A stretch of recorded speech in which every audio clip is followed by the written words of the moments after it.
Okay, I worked up the courage, got back out here and working on the car a little bit. Thought I'd go ahead and get the tubing for the oil pressure gauge hooked up, get this thing squared away down here. Now, if you remember, this is where I drill a hole to run the tack wire through. And next to it to the right is the factory tack wire that has some stuff on it to keep it from getting smoked by the engine, by the exhaust. So what that is on there now is a piece of this high temp stuff I bought. Of course, I slid it over. What I did was I took a piece of 3/8 inch fuel line, split it, ran it through the grommet. I did that on the CUDA before, and it works pretty good. Then I'll take a zip tie it here, get everything hung up above. I hate doing stuff early like this. You don't know what's going to end up being the deal in the long run. You know, if the engine's in, then you know you've got room for everything. Now underneath, I ran some of the that convoluted, that's not convoluted, but anyway, that stretchy stuff through there. It comes out back there. It'll get zip tied on. Now what I'm going to need to do is leave some slack in here. This is a heater box, and I need to have it so that you can take the heater box out without screwing everything up. So I'm going to need to try to leave some slack in here so that, yeah, whoever the guy is, probably me, won't have a lot of trouble. It won't be fun. That galvanized looking piece, that all comes apart from the cowl duct over here. And so that's out of the way, but it all needs to slide this way when the time comes.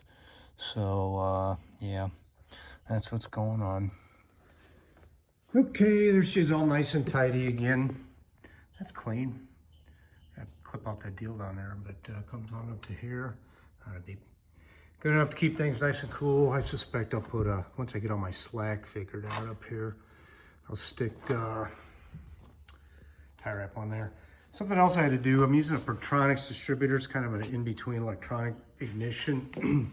So the ballast resistor here, that's a factory bracket, and this is the factory ballast resistor, right? It's got a little coil in there. Goes right there. All right.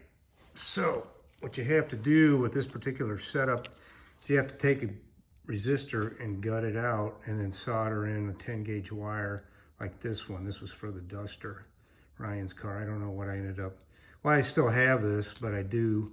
So I did that to this.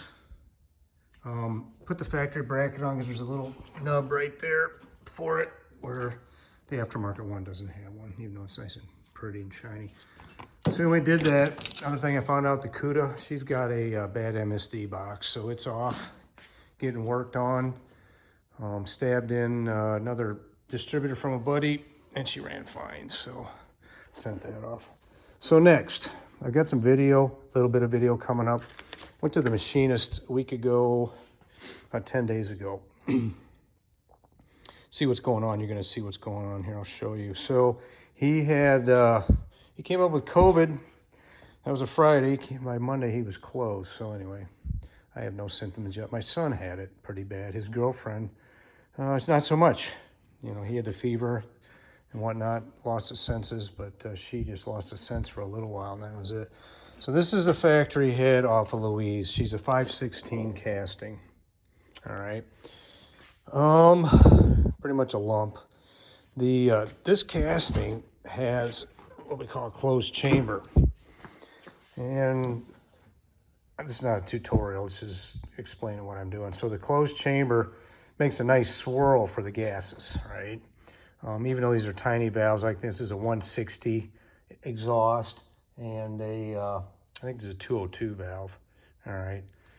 So later on, the next year in 67, they came up with a better head, still a closed chamber, and it had a 208 and a 174. Okay, so we're getting bigger. We're flowing. Plus, they were just cast better. The intake was cast to flow better. And then the following year, came up with a 906, had a 208, 174, I think it was, and one of the favorite heads for everybody, really. So there were several more down the line. Basically the same head. People argue, but this is not a tutorial. So 68, they got rid of the swirl. I think it was emissions as much as anything. So you drop compression. Of course, you can always make compression up with a piston, but yeah, these were the only heads that had these. You can put the bigger valves in here, but they still flow like crap. So I think these things flow, I don't know, 210 on the intake at half an inch lift with a cam. The next one's up. The better ones float about 218. The 906s casting, and I think with support we get 243 out of these, 240. All right. So I got stealth heads. Number one, they weigh 22 pounds. This weighs 50. So right away you're taking 60 pounds off the nose of the car. And then with the aluminum intake, you're knocking off, another 20 pounds. So now you're at 80 pounds roughly. And they say a tenth and a quarter mile per 100 pounds. So plus the flow. So the stealths, they have a 214 intake and a 181. If you remember the 906, the best had 208, 174. The stealths out of the box needed some work. The valves were, the intake valve protruded out further, so the seat wasn't as big, right? So with a seat job where the valve goes in, makes a bigger hole, the little port work, they flowed about 278 at half an inch lift. Okay, so you're right away, you're from a stock, this thing flowing out right here about 210. I was flowing 252 cubic feet of air a minute.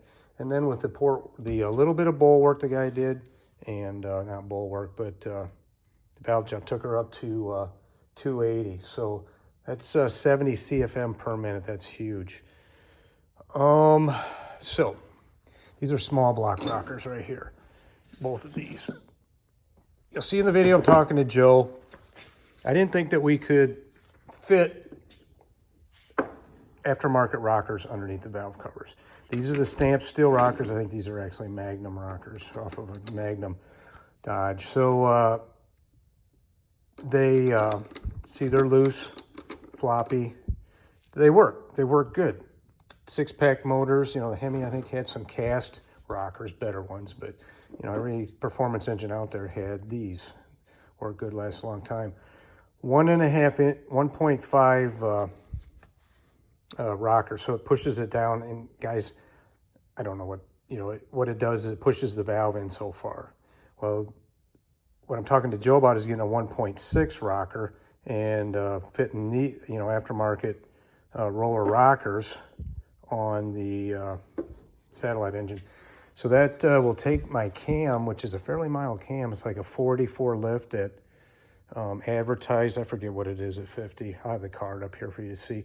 Takes it from a 44 lift to about a 517. That pushes, because you're getting more lift. You're pushing, this is going down a little bit further, opening the valves a little further, a little longer. Horsepower, right? So anyway, I meant to do Louise 10 on this video, except Joe got the COVID, and machine shops are wicked slow anyway. Joe's a little exceptional in that. But what machine shops have to do, their local guy comes in, he needs a valve job done, he stops and does it. I get it. It's no big deal. It is. I mean, I have my engine back so I can get it in the car. But so anyway, I don't know if I'll have the motor back by Christmas or not, but we'll see. Well, anyway, coming up, you'll see looking at the cam card, the flow of the stealths, and the engine in the stealth. So here we go.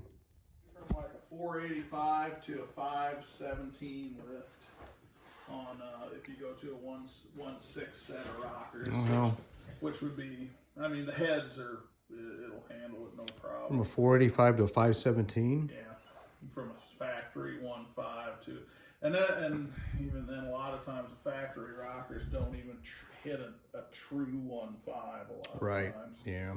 Like small block Chevy, I know most of them that I test are they're supposed to be 1.5, but they usually come in like a 145 to a 147 when I test the stamped steel Chevy stuff. Well, that's an upgrade we're doing. Shoot. Yeah. Yeah, the almost right only now. downfall to the Chrysler rockers, they are expensive. Well, what's not with Chrysler? Chrysler Yeah, freaking expensive. I know, it sucks.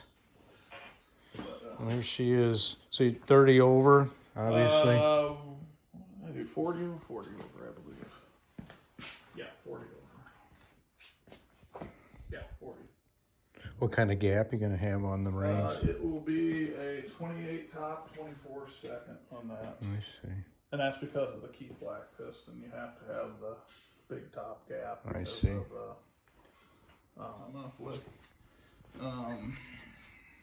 Yeah, here's what the stock flow numbers were.